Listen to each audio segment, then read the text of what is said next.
Here we go. And action.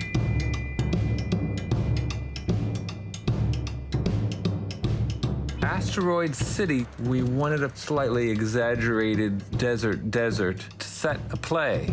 I had a thought that we might find a place that was very, very flat and open and build our rocks and build our town.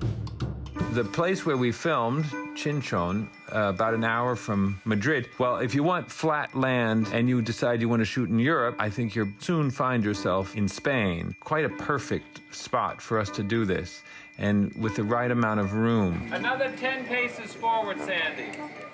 You see that wonderful crackly patch right out there between the dead cactuses and the dried up riverbed? I think so. That's your parcel. We laid it out and we made miniature rocks and we figured it out for the location. We had originally looked at locations. Ultimately, the more time we spent looking at images of different places, the more I started to feel like I wanted a bit of each rather than building it in a real landscape to instead create a bit of the landscape as part of the play. Lunchtime, line up single file. Lunchtime, line up single file. Lunchtime, line up single file. My word, it's hot. Asteroid City, the town itself, slowly, in the course of time, Adam Stockhausen and I working together on this, I guess the thing was to try to make buildings that were as evocative of the time as we possibly could. And it's interesting, and they could be, and the place always needed to have a certain mystery. You know, there's a freeway on-ramp there that goes to nowhere. There's a crater on the edge of the town and an observatory. And the various things we needed for our story, we built it all. And the great thing was that it was a place where we could work with a very small group. Which way did he go? Well. Once it was built, we could be a tiny group in this, what seemed like an abandoned town. We could golf cart ourselves to the set every day and back home and work just the way I like to work, which is the actors come to the set ready to shoot, already in costume, and there's no trailers and there's no trucks anywhere that you can see them, and we can be a bit like a student film. So we were a student film on an enormous giant set in the middle of Spain.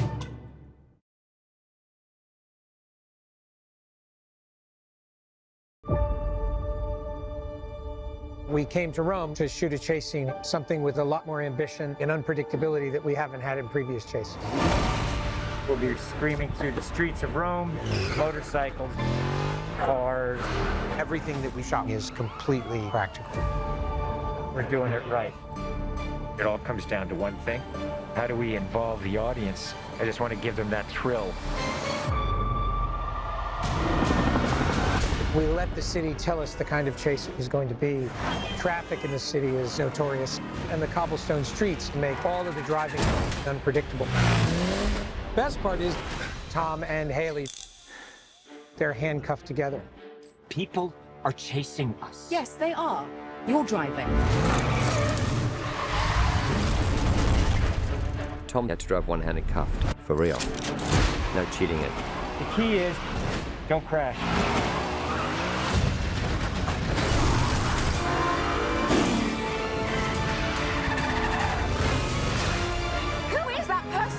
I have no idea. Tom is driving and drifting one-handed through the streets of Rome. That was a day I will never forget.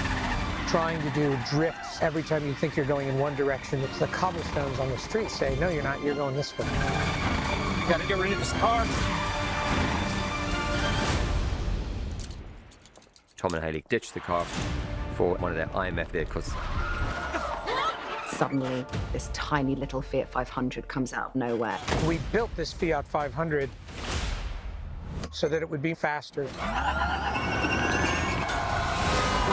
You could barely control the car. It was treacherous. The Fiat, that was wild. Some would even say the car is possessed. I don't think we could have made a sequence that was more difficult to shoot if I had gone out of my way to do it. It has really amazing results.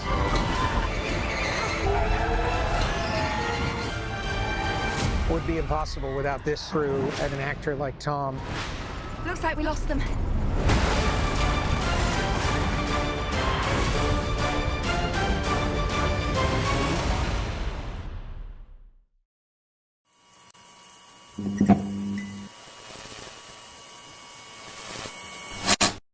Danny, do you know why you're here?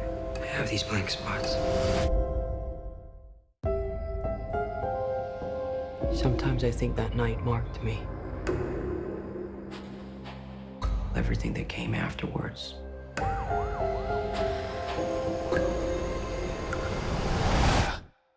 Couldn't be a coincidence, could it? Brought in a kid last night. Might be something that interests you. Danny, you don't really seem like a dangerous person. Can you tell me how you ended up here? Loser. Hey, I'm gonna kick your little wiry ass.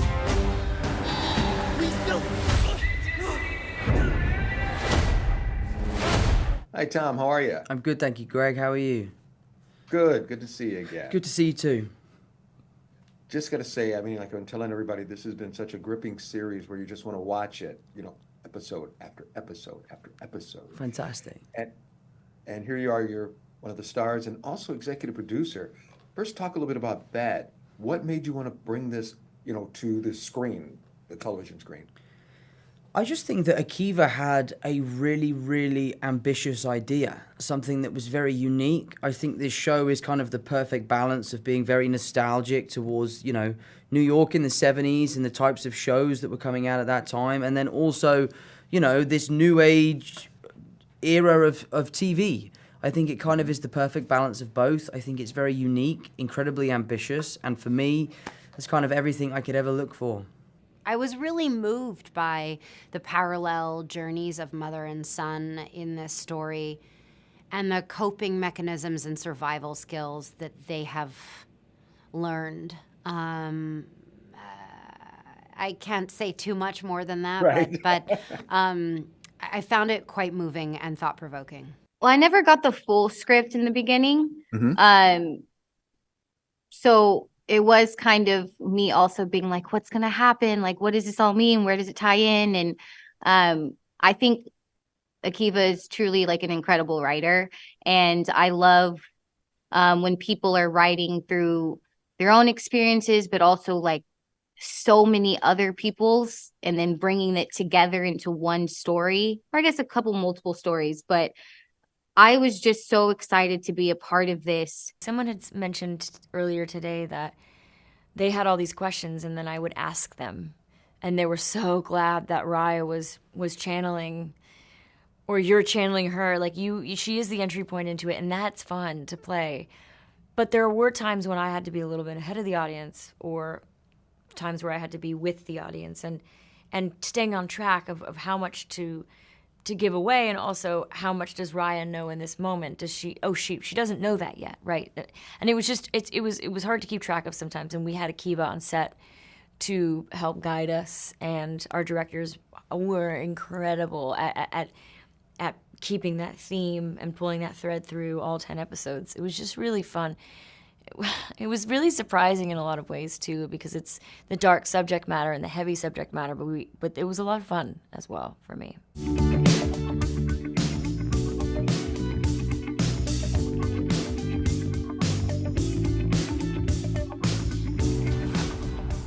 What if I said I do? I'm not!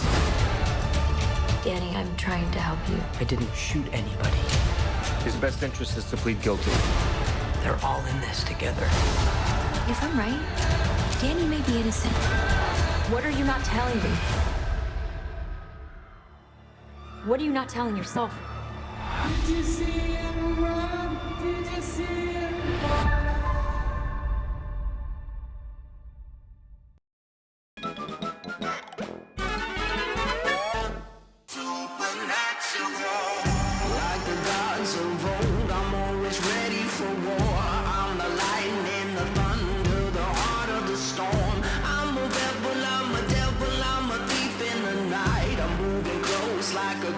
Then you'll see me ignite on fire like a heat wave.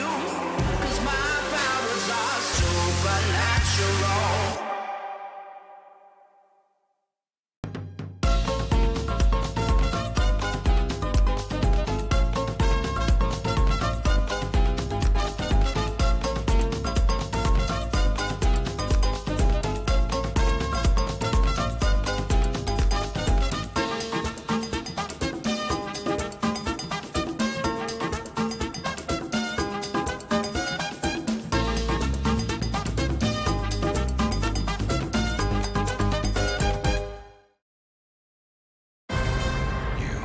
that we met? My memory's a little fuzzy. Are you still a Nazi?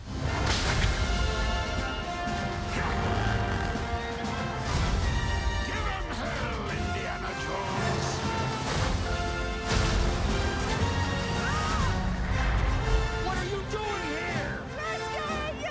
Hang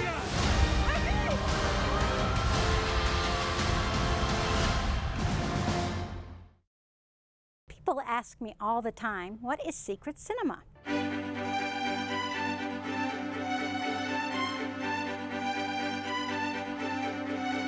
It started in 2012 and has grown. It's a program that occurs every month, at least twice a month.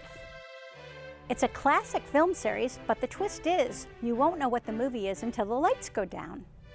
We have a host who gives hints about the film prior to it starting and then tells you more about it and conducts a Q&A after the film. The host is someone who is passionate about film and/or might work in the industry. It's a great way to see a film you've never seen before or to see one again with an audience and find out interesting tidbits you may not know. A ticket is only $6 and includes a popcorn if you buy something to drink. What better deal can you get than that? For more information or to buy tickets to Secret Cinema, please visit themapletheater.com.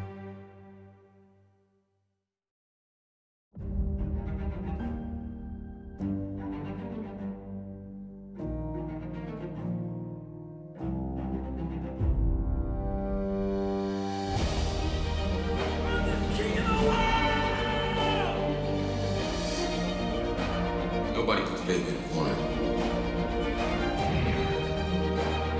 You're gonna need a bigger boat. Crank it all the way up. Want to hear the most annoying sound in the world?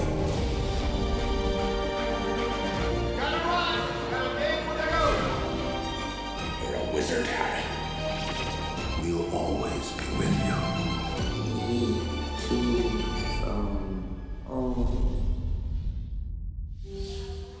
Hey, Greg Russell here from Movie Show Plus, enjoying being here at the Foundation Hotel this week. We've been taking the show on the road quite a bit. Now, if you've got a business that you would like us to showcase, just let us know. Get in touch with us via our website right here, movieshowplus.com, and we'll get back with you. And hey, who knows?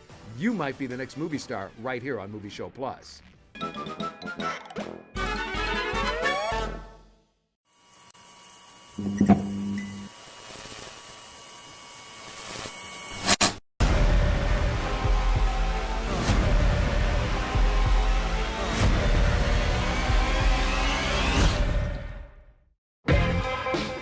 Reunion about to crack. We got the whole crew back. Really, bitch?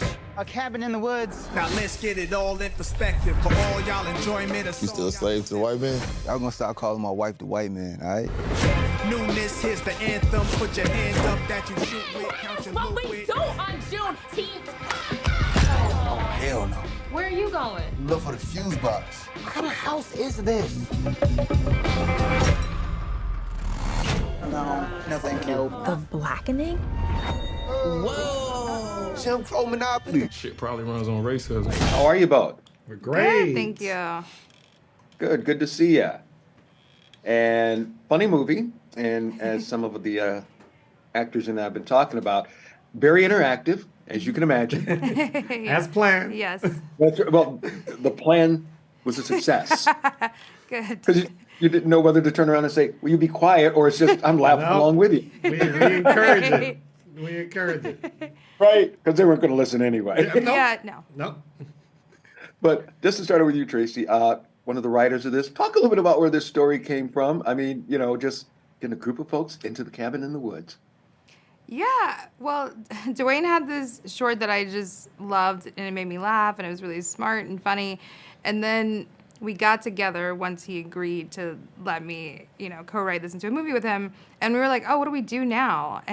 And so we just had to come up with the villain and, a reason for them being in the cabin in the woods and, what are we saying? And just kind of deepening the characters and coming up with scares and also coming up with just funny trivia. It was a lot of different things we had to do, but it was a blast. It's the most fun I've ever had working on something. Oh, great. Yeah.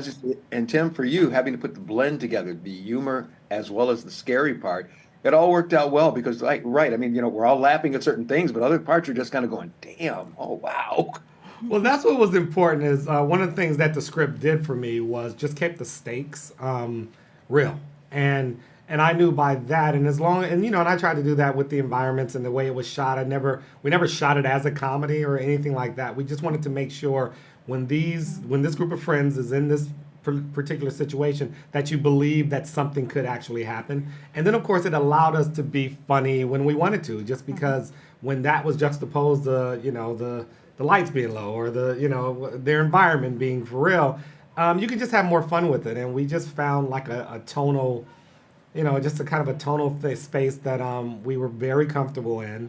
And we found ourselves just being really silly, and when something made us laugh, we shot it. And so much of that was on the page, and it just kind of made for a great foundation to kind of end up with what you've seen. Mm-hmm. Oh, absolutely. And I was going to say, and Tracy, I'm quite sure, it's kind of funny, probably all the characters that you wrote, before seeing the actors, the folks who had the roles seemed to just be perfect for whoever it was they were playing. Yeah, absolutely. I mean, I think that was a kind of magical thing that happened with this, and it almost feels like it was kind of fated in that sense, but everybody really did fit that. But even when Tim and I were doing the casting, we were very intentional about that because we also wanted no one to feel like another character. So even physically, we paid attention to just different types of people, and so because I would sometimes watch movies or projects where the characters feel similar, and I was like, we don't want that here. We want everybody to really embody their specific role and their specific type of blackness that we're trying to get right. And so we put a lot of attention to detail to that and just made sure that everybody felt really unique. But also the right people came in, so they made our jobs easier because they just kind of came in and embodied the role in such like authentic ways that it was such a great casting process. Absolutely. As I say, Tim, and also you helped out a lot of us. Like sometimes your friends will call you up going, "What are you doing this weekend? Can we come up to your cottage?" No. I'm going to take you to see this movie first. Yay! 100%. We say don't do it. Right. They'll be going, we're just going to stay home. Yeah, Thanks. just stay home. Thanks so much. I respectfully pass. That's what you're saying. That's right. That's right.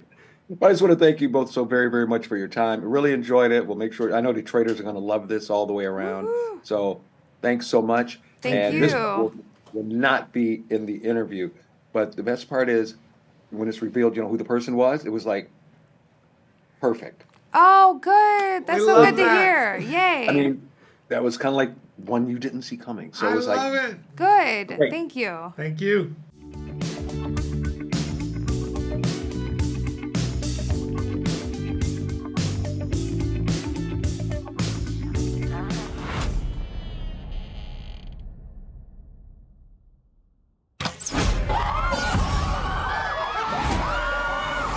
There's a crazy person out here hunting us. You got Rosa Parks on your shirt, right? Would she be sitting down right now? I mean, that's exactly what she did. You could shut up. Made you look.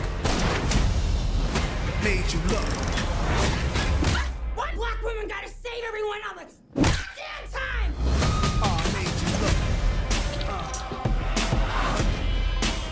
Yo, stop playing. I got a gun.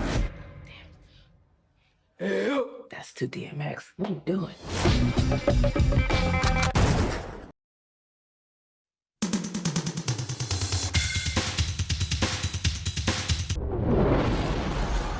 When our world is threatened, one team is ready to launch.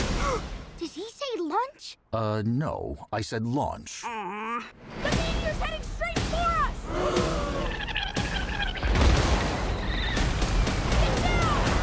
Whoa! It's giving off some kind of energy. I didn't do it. No way. This September, I think we got superpowers. And that's why I wear a hard hat. I got the power! I feel the need for super speed. I'm a wrecking ball. Surfside. at your paws. Great. Now the clumsy pup shoots fireballs out of his paws. A new breed of heroes Superpowers are real. hits the big screen. We're gonna need a new name for ourselves. How about the Paw Patrol? But more. With just a little bit extra. Yeesh. How about the Mighty Pups?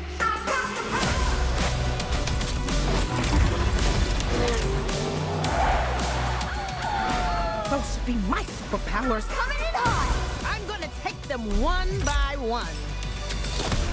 Oh my goodness! I can talk! I have so much to say! Give me that. It's showtime. Well, well, well. Humdinger. He looks different than I remember. All right, puppies, playtime's over. When you go up against one of us, you go up against all of us. Let's go! Now that we're super, I'm never gonna get to sleep. Well, you're probably more tired than you. You've got to be kidding me.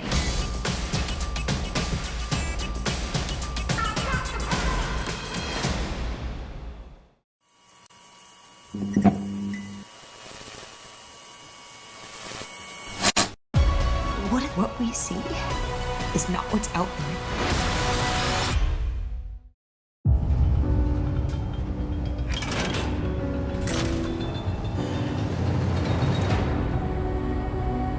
We do not know why we are here. We do not know who built the silo and why we are underground. We only know the world outside our sanctuary is death. If you boil the pact down to one rule, it's do not say you want to go outside. Or you will go outside.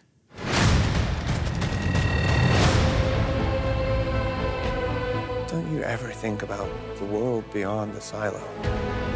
What if what we see is not what's out there? Carmen, how are you? Greg, it's great to see you. How are you? Doing well. Always a pleasure seeing you. Yes, yes. Gotta tell you, a pleasure seeing you in this movie. And it's so funny when you just came on screen, you had that smile, that I always love whenever I see that. In this movie, your guy did not smile at all and really was kind of like, just intimidating looking. It was like, I wouldn't mess with Mr. Sims. Well, thank you about the smile. But yes, Mr. Sims, Robert Sims is about business. He has an intensity to him because he really cares about protecting the people of the silo. And he's about that work. And he will do it by any means necessary. But he also is a family person. He loves his family. And you see that humanity in him at some point, but you also see the enforcer and the person that is fighting for the good of the silo. Right. And then, you even think about it, it's a unique concept because it makes me think of things we heard, from back in the 40s, like with the bomb shelters and different things like that, where people sometimes would just go because they didn't know what was going on. And I can only imagine, being, like you said, in this underground world, not really knowing what's on the outside. Is it something they're telling me or something that's really going on? And all of a sudden people started having a lot of questions, didn't they? Yeah, well, I mean, we experience that a lot of times in society at different moments. Like, okay, I'm being told this, but is it really true? Like, is this happening? Or like we just went through a pandemic that we know existed, but like we didn't know all the specifics and we were getting reports about this. And is this true? It makes you have to really examine things and go within to understand what truth is for you, and also do your own diligence and not just take what you're being told and say, "Oh, this is it." They said that this is how you function at this point in life, and you just accept that. No, sometimes you have to figure out like this doesn't seem right to me. Something is not right, and I think a lot of people in the silo are questioning what they're being told. Right. I mean, this series will just pull you in. You'll watch one episode, then want to watch the next one right after, and so on and so forth, until next thing you know, you started on Tuesday and then it's Wednesday night. So yes, I know people watch it that way. I love that. I love, so many of my friends have told me to look, they can't wait for the next episode. And it was like, yo, they conflicting about like, man, I wonder if I wish the whole season they come out at once, or they kind of do like that it's being, you know, every Friday because they look forward to it. I was going to say, like you said, I was, of course, privy, you know, to be able to see the series, the whole thing. It's worth your price, folks. Like you said, have your silo party, have it in your basement, which is, you know, kind of like you being there. And I like that.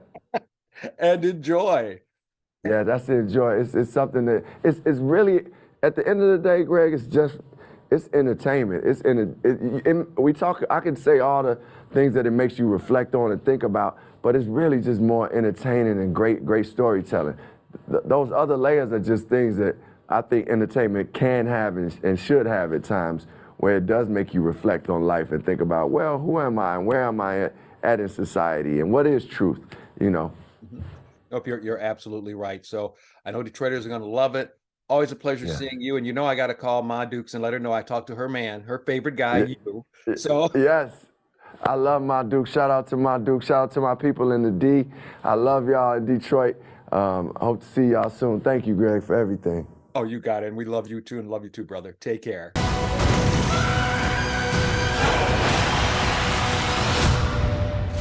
Some mysteries are best left unsolved.